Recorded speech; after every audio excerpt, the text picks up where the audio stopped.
presentación. Bien, entonces vamos a comenzar. Y hoy día estamos iniciando el capítulo de neuroendocrinología y vamos a comenzar hablando un poco de la neurohipófisis. Prácticamente esto es como si fuera la prolongación de lo que es neurofisiología, pero solamente es esta clase.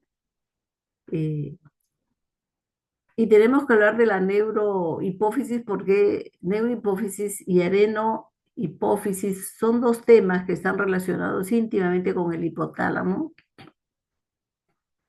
En numerosas oportunidades hemos dicho de que es el hipotálamo el que tiene muchos centros especializados encargados de la regulación de todo el funcionamiento del organismo. O sea, el cerebro es sumamente importante para que todo funcione adecuadamente. Bien, entonces vamos a, vamos a comenzar hablando, este es un esquema que lo conocen, pero ahora sí de manera especial, hoy día vamos a hablar de estos dos núcleos, el núcleo paraventricular, ¿no? Y otro núcleo que es el núcleo supraquiasmático. Estos dos núcleos son sumamente importantes porque estos van a producir las hormonas que vamos a estudiar hoy día. El capítulo de endocrinofisiología se dedica al estudio de las hormonas, ¿no? Pero hay neurotransmisores que se producen aquí en estos dos núcleos y que se comportan como hormonas, ¿no? Entonces, hoy día precisamente vamos a estudiar hormona antidiurética y la ocitocina que son producidos en estos dos, ¿no? En estos dos núcleos. También tenemos que mencionar que acá hay un sistema sumamente especial que se llama el sistema porta hipoficiario. ¿Y por qué especial? Porque justamente aquí una serie de núcleos, todos los demás núcleos también.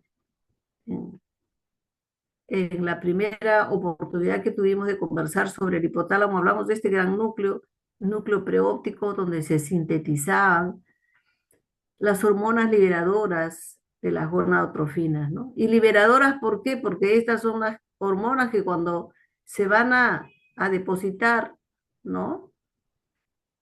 A ver, dice acá, tu reunión terminará en 10 minutos, dice Pedro. Your meeting will end en 10 minutos. Pedro, ¿está por ahí? Acá estoy viendo un aviso que me Doctora, dice pero que acá dice quería hablar. que faltan... sí, ¿por qué? Claro. Bueno, cualquier cosa estamos en comunicación. Yo sigo Ya. hablando, ¿no es cierto? Ya. Entonces, aquí habíamos dicho que se sintetizan unas hormonas que van a ser depositadas en este sistema que es el sistema porta hipoficiario, ¿no? ¿Para qué? Desde acá, desde el hipotálamo, van a ejercer su acción a aquí, a la adenohipófisis, y la adenohipófisis es una verdadera fábrica de hormonas, ¿ya? Este mecanismo se llama el mecanismo paracrino porque el nombre de endocrino es aquel nombre que indica que las hormonas que se producen por acá en estos núcleos, como es la hormona antidiurética, va a actuar a larga distancia, va a actuar a nivel de los riñones, por eso se llama un mecanismo endocrino, ¿no? Entonces, vamos a seguir hablando.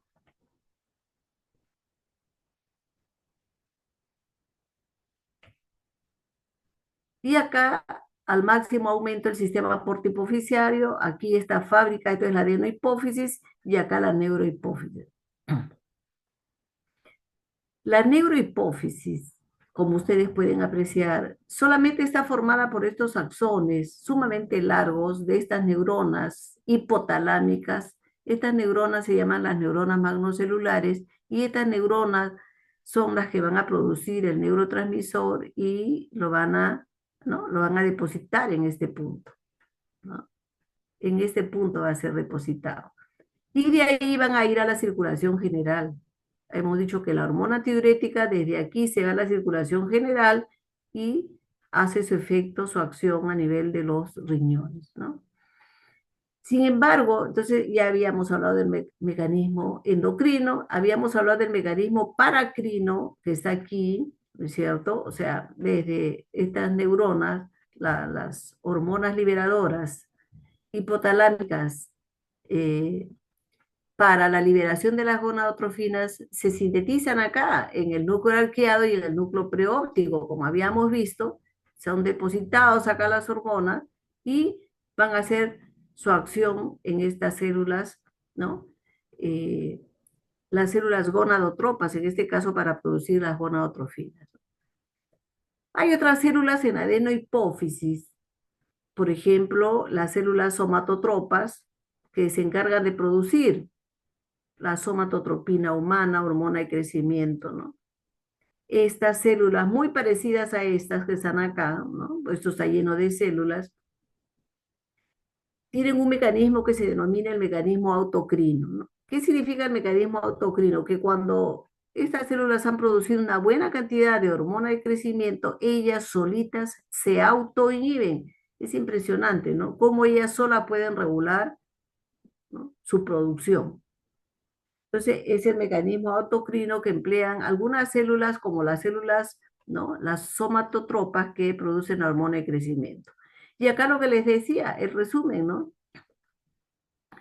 El mecanismo endocrino como tipo la hormona antidiurética, el mecanismo paracrino, habíamos hablado también, por ejemplo, ¿no?, de la hormona liberadora, también de la hormona de crecimiento GRH, G del inglés ground, que significa, ¿no?, crecer, crecimiento, por eso se llama la hormona liberadora, R del release, del inglés, que significa liberación. Entonces, todas las hormonas hipotalámicas que se encargan de producir la liberación de hormonas a nivel de la hipófisis, de la adenohipófisis, llevan esta letra R, ¿no? GRH es la hormona liberadora de la hormona de crecimiento, ¿no?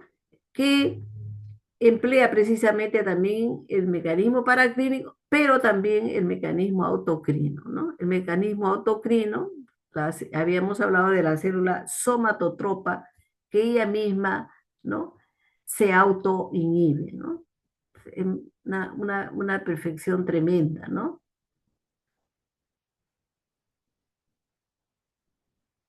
Cuando hablamos del capítulo de endocrino, tenemos que tener en cuenta varios aspectos en determinadas hormonas. Los dos aspectos más importantes son los estímulos que incrementan la secreción de una hormona. En este caso vamos a comenzar a hablar de la hormona de crecimiento, perdón, la hormona antidiurética HAD, la hormona antidiurética, o también llamada vasopresina, ¿no? En muchos autores la denominan vasopresina, ¿no? Entonces, tenemos que hablar de estímulos que aumentan la liberación de la hormona antidiurética y estímulos que inhiben la disminución de la hormona antidiurética. Vamos a comenzar con eso. Luego hablaremos de la hormona, si es que tuviera la hormona el eje hipotálamo, hipófisis, órgano blanco o órgano diana. Luego hablaremos de la hormona, el mecanismo de acción, la acción de la hormona, que es otro tópico totalmente diferente, ¿no? Entonces, miren, este capítulo es bastante sencillo, pero hay bastante información, ¿de acuerdo? Entonces, vamos a hablar entonces, ¿qué estímulos, cuáles son los estímulos que incrementan la secreción de la vasopresina? Esta hormona es importantísima, antidiurética, antiorina, es decir, evita que la orina sea excretada, ¿no? Entonces, en ese sentido, es una hormona que ahorra agua, es ahorradora de agua, por eso se llama antidiurética. ¿Cuáles son los estímulos que incrementan la secreción de la hormona vasopresina? ¿Cuáles? Uno, ¿cuántas veces hablamos de la elevación de la presión osmótica plasmática? ¿Qué significa elevación de la presión osmótica? A estas alturas ya ustedes saben, ¿no? Significa que en el plasma sanguíneo probablemente se ha elevado la concentración del cloruro de sodio, porque el cloruro de sodio es uno de los más importantes elementos que incrementan la presión osmótica, ¿no? Otro, otro elemento es la glucosa, pero generalmente aquí el más importante es el cloruro de sodio. Por eso es que cuando ustedes comen una comida bastante salada, de inmediato ese cloruro de sodio es absorbido, ¿no? Pasa a la sangre y eleva la presión osmótica. Cuando ustedes comen una comida bastante salada, entonces están desesperados por sed, ¿no? Están desesperados por agua, quieren tomar agua. ¿Por qué? Porque quieren nivelar la presión osmótica, ¿no? Cuando se eleva la presión osmótica, obviamente el organismo quiere ahorrar agua porque quiere compensar esa elevación de la presión osmótica. Por eso se eleva la secreción de la hormona antidiurética. Entonces, la hiperosmolaridad eleva la producción de la hormona antidiurética, mientras que la contraparte, la disminución de la secreción de vasopresina, ¿no? Más bien es producida por lo contrario, o sea, la disminución de la presión osmótica, ¿no? La hiposmolaridad plasmática, en otras palabras. La disminución de la volemia, acá está, el volumen extracelular. Estamos hablando de la volemia, ¿no? A estas alturas ya sabemos qué es la volemia. Y obviamente eso ocurre cuando ustedes toman grandes cantidades de agua, ¿no? Hay una prueba de laboratorio en que las personas toman abundante cantidad de agua, ¿no? Y al poco rato comienzan a ir al baño, a miccionar, a miccionar. Si se toman 1 litro de agua en menos de 5 minutos, lo más probable es que a la media hora todos están en el baño, ¿no? ¿Por qué? Porque la hipervolemia o la disminución, en este caso, ¿no? La disminución de del volumen va a incrementar la secreción de la vasopresina. Una cosa es la hipovolemia, en este caso hay otra cosa es la hipervolemia. La hipervolemia, todo lo contrario es lo que les decía, si toman abundante líquido, va a disminuir la secreción de la vasopresina y al disminuir van a comenzar a miccionar tremendamente, ¿no? Otra cosa importante, entonces acá hay dos cosas sumamente interesantes y eso las tienen que manejar bien porque eso ocurre en la práctica hospitalaria.